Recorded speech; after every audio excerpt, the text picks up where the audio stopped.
Batman Fortress issue 2. Take it Yes. away. Yes.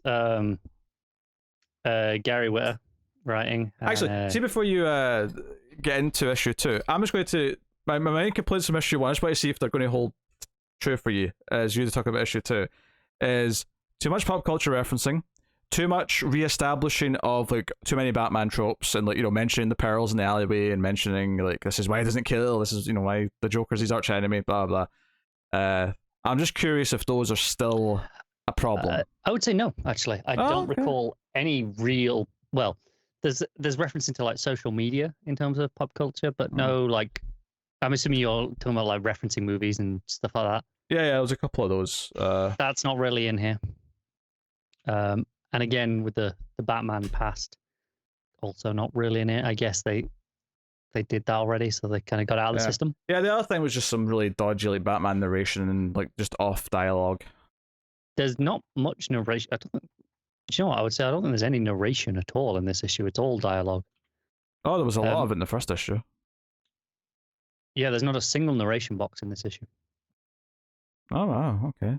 Very different beast then. Okay. Yeah. Still bad though. I'll just get that out of the way. But maybe for different reasons. Also, he turned Barry into a creep. Like, so the opening of the issue is like an emergency Justice League meeting because they're like, "Hey, aliens and shit." They're like, "Where's Cal?" And he's like, "Yeah, not here. Reasons. They don't actually know." And they're like, "Oh yeah, Jessica's not here either." And they're like, "Yeah." Someone says to Barry, "Goes, yeah, she probably had enough of you creeping on her." And he's like, I'm just asking her to be a friend on Instagram." And then someone pipes up, goes, "Yeah, that's after she's already blocked you everywhere." I'm like, oh man, why is Barry a creep in this? That's a bit of an odd choice, but yeah, okay. Yeah. And then they just say, they just say Superman's AWOL for reasons unknown, and the Lanterns haven't responded, so we're on our own.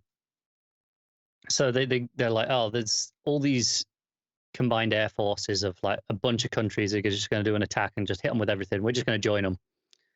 So you have a good handful of pages of just all these planes flying at the big stuff in the sky and going for an attack, and you've got the Justice League flying alongside it. You got the Batwing, you got Flash just kind of stood on the wing of one of the planes, Martian Manhunter, Cyborg, Hawkman all flying, Wonder Woman's in her invisible jet with Aquaman as a passenger. Oh, I lied. There is a movie reference. Oh, there you go. There is. Flash is. They're all like checking in, ready to engage and stuff on the as they're flying in, and Flash says Red 5 standing by, and then he goes, "Sorry, I just always wanted to say that." That one's understandable though. That sounds like just a sort of clunky reference I hated in the first issue. So it's. I'll be honest with you. It didn't stick out to me because it was the only one. So sure. One reference isn't that big a deal. I think what bothers me more about that is I always wanted to say that after it. That's like the self-referential I would part agree with like. that. If he just said the Red 5 standing by, that probably wouldn't bother me too much. Because I am so sick. Like, not to just rag on the Marvel movies again, but someone pointed out that they've repeated the "that's really your costume" or "that's really your name" joke like so many times. I saw that, yeah. Yeah, and I'm like, oh god, they have done this a lot. Oh my god, this is so annoying. Stop doing this. yeah, I saw that. But yeah, basically, the big sphere egg thing in the sky that they're attacking just decimates everyone, just destroys everyone except the Justice League, who are basically all fine. But every other plane from, let me just list off all the people involved in this strike. You've got NATO, China, Ukraine, Japan, India, Pakistan, Australia, Israel, Egypt, and South Korea. So that's 10 air forces combined launching this attack. Every single one of them is gone.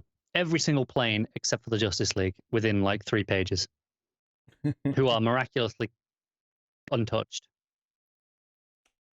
Actually, I think Wonder Woman's ship's got a slight hit, but she's still flying. Like, she's fine. But there's no one else there except the Justice League at this point. And then it starts taking out the Justice League. It does something where it turns them to like foam dust. I don't know quite how to describe the effect.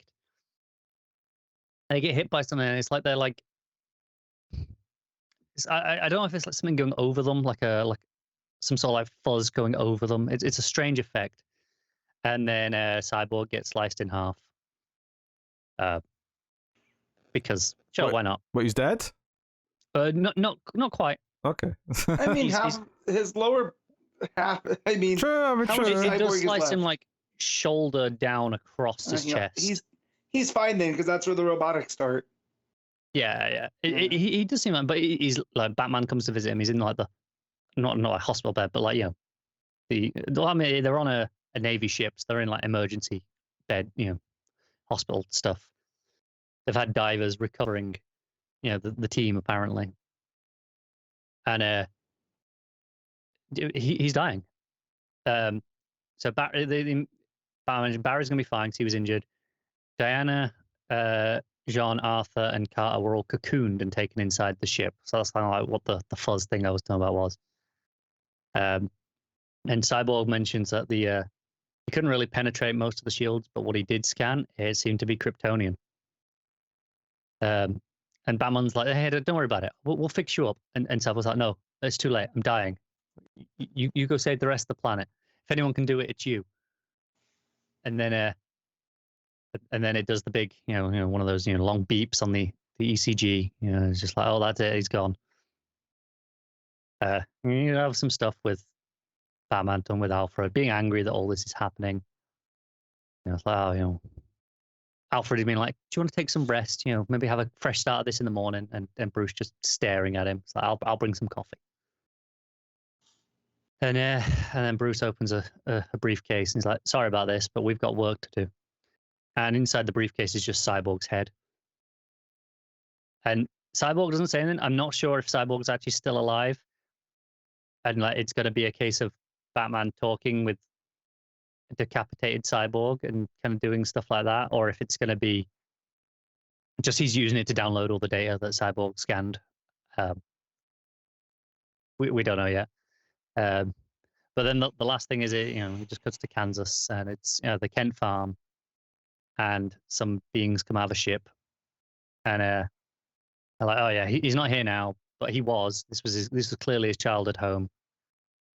And then there's a new family that living there now, and they were like, hey family, you should probably leave, because the Kryptonian was here, so this place has been tainted by his presence and must now be cleansed. And the family are like, oh, this is our home. What are you gonna do?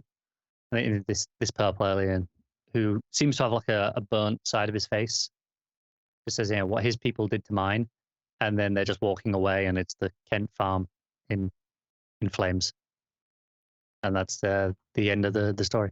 Weirdly, even though it's a new family living here, they still have Kent on the letterbox. Don't ask me why. Just in case you didn't figure out it was the Kent farm, I guess, because they don't like we're getting that just from context. Oh, it's Kansas, it's a farm, so you kind of get there already. And then they're talking about the fact that this was the Kryptonians' home. So it's pretty obvious. But the final page still has them walking away, and it still has Kent written on the letterbox, even though it's a different family. I don't understand why they would still have a different family's name on their letterbox, but whatever. Yeah, no, it's just not a very good issue. It's very different problems to what you had with the first one. This is just not particularly well written. It's not that great in terms of its plot. It's very generic invasion stuff.